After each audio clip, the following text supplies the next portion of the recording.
Welcome back to Heroes and Villains Unmasked, where we dig deep into the overlooked legends and complex legacies of comic book history. I'm Camilla, and today we are stepping into the ironclad shadows of Latveria to explore the story of a lesser-known heir to the villain's throne, Kristoff Vernard, the adoptive son and once clone-like successor of Doctor Doom. Kristoff Vernard's story is equal parts tragic, brilliant, and bizarre. First introduced in the early 80s in Fantastic Four issue number 247, Kristoff was a young Latverian boy orphaned by a rebel attack. Taken in by Dr. Von Doom himself, the boy was raised not just as a ward, but as a potential successor. But this is Doom we are talking about, and nothing is simple when you are dealing with a man whose ego outweighs his country.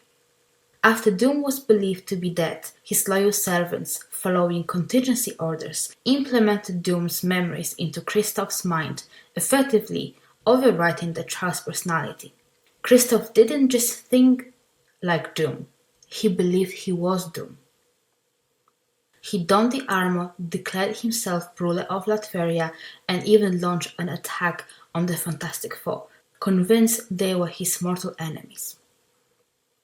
But the real Doom eventually returned, leading to a clash of egos and identities. Imagine battling your own clone, only that clone is a traumatized boy convinced he is you. Over time, Kristoff's story shifted.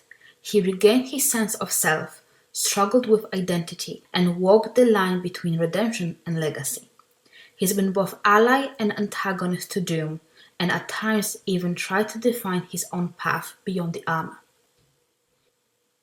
What makes Kristoff compelling isn't just the mind control or power struggle, it's the inheritance of trauma.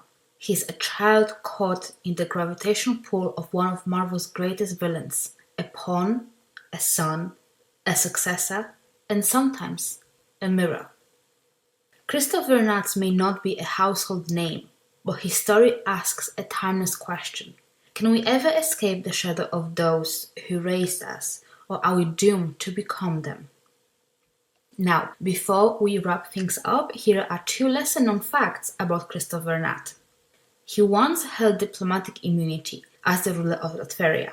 After declaring himself the rightful heir to Doctor Doom's throne, Kristoff ruled Latveria for a time, and even showed up in New York with diplomatic immunity, which legally prevented heroes like Fantastic Four from arresting him.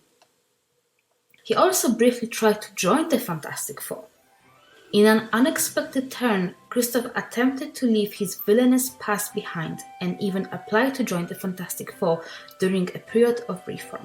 Though it didn't last long, it showcased a side of Kristoff often overlooked, a genuine desire to forge a new identity beyond Doom's legacy.